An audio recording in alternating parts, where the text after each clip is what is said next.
You learned to read the room before you learned to read books. You knew when the silence in your house meant danger. You knew which version of a parent's face meant you needed to disappear, and which meant you needed to perform. By the time other kids were worrying about recess, you were already fluent in the unspoken language of adult emotions, their tension, their grief, their disappointment. Psychologists call this premature cognitive maturity, a forced acceleration of emotional and intellectual development caused by environments that required a child to take on responsibilities their nervous system wasn't yet built to carry. And here is what's important to understand: you didn't choose this. But it shaped you, in ways that still show up in your adult relationships, your inner voice, your inability to ever fully rest. This isn't a diagnosis. It's a recognition. If you've always felt like you understood the world more deeply, and more painfully, than those around you, these are the quiet signals that explain why. As a child, your emotional safety depended on accurately predicting other people's moods and behavior. Over time, this built what psychologists call hypervigilant social cognition, a finely tuned radar for microexpressions, tone shifts, and behavioral inconsistencies. As an adult, you often know what someone is actually feeling before they say a word. It's not a gift you asked for. It's a survival skill that never got permission to retire. If a parent was emotionally unstable or unavailable, many children unconsciously assume the role of emotional regulator, the one who keeps the peace, absorbs the tension, fixes the atmosphere. Psychologists call this emotional parentification. The child's locus of responsibility becomes externally displaced, meaning their nervous system learned that other people's emotional states are your job to manage. Decades later, you still feel guilty when someone around you is upset, even when you had nothing to do with it.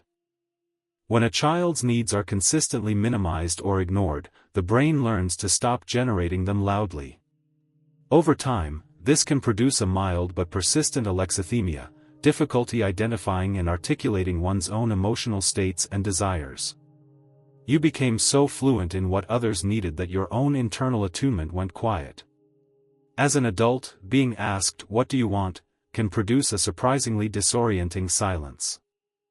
If the adults in your early life were unpredictable, sometimes nurturing, sometimes threatening, your attachment system never got to form a clean, secure model of authority. This creates what schema therapists call a counterdependent schema, a simultaneous longing for guidance and a deep distrust of those who offer it. You may resist being told what to do, not from arrogance, but from a nervous system that learned that authority figures are not reliably safe. When your inner world was processing grief, instability, or adult complexity, the concerns of same-age peers, toys, games, social drama, felt almost incomprehensibly trivial. Developmental psychologists call this asynchronous development, when emotional and cognitive growth accelerates faster than chronological age allows. You weren't more mature. You were forced forward. And that gap never fully closed. A brief, practical pause, because understanding why you are this way is only the beginning.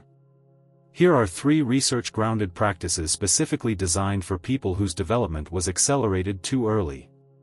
1. The wants list practice. Each morning, write down 3 things you want, not need, not should do. Want. This simple exercise begins rebuilding suppressed internal attunement and counteracts the alexithymia developed in childhood. Start small. The answer, "I don't know," is the most important one to notice. 2. The not my emotion check.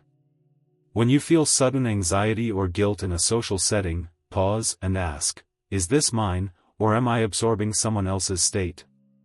Research on emotional contagion shows that individuals with hypervigilant social cognition absorb ambient emotional data involuntarily. Naming the source breaks the automatic loop. 3. Scheduled unstructured time.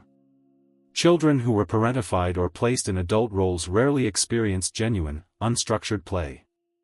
Schedule 20 minutes daily with no goal, no output, no productivity. This is not wasted time. It is neurological reparenting, giving your nervous system the aimlessness it was never allowed. Children raised in high-conflict environments develop one of two nervous system adaptations: extreme conflict aversion, doing anything to prevent confrontation, or a disturbing calm during crisis, which psychologists recognize as a freeze response or dissociative regulation. Neither is emotional strength. Both are the body's attempt to survive situations it was never meant to navigate alone. Asking for help in childhood was met with dismissal, punishment, or burdening a parent who was already overwhelmed. The brain learns a devastating lesson: need is dangerous. Attachment researchers call the resulting pattern compulsive self-reliance, a hallmark of earned insecure attachment. You became capable because you had to. But capability and comfort with vulnerability are not the same thing. People have always said you seem older than you are. Not in the way of being boring, in the way of being weighted. Present. Aware of things unsaid. This is the residue of premature epistemic closure. Your mind was forced to arrive at conclusions about loss, impermanence, and human complexity far ahead of schedule. That knowledge doesn't disappear. It settles into your posture, your pauses, your eyes. Viktor Frankl observed that suffering, when it cannot be avoided, demands meaning. Children who experience early complexity often develop what researchers call heightened existential salience, a persistent, driving need to understand why things happen, what life is for, and whether their pain has a shape they can finally name. This is not neurosis. This is post-traumatic meaning-making, one of the most sophisticated and quietly courageous things a human mind can do. You didn't get to be confused for as long as other children. You didn't get to be unaware. And yes, that came with losses. Losses of lightness. Of safety. Of the particular kind of trust that never fully forms when childhood moves too fast. But it also came with a depth of perception, a capacity for empathy, and a relationship with meaning that most people spend their whole lives trying to find. You were forced to understand the world too early. Now it's time to understand yourself, on your own terms, at your own pace. If this resonated somewhere you haven't let anyone reach in a while, you are exactly where you belong. Subscribe to Quiet Signals. Join a community of deep thinkers decoding the quiet signals of the human mind. We'll see you in the next one.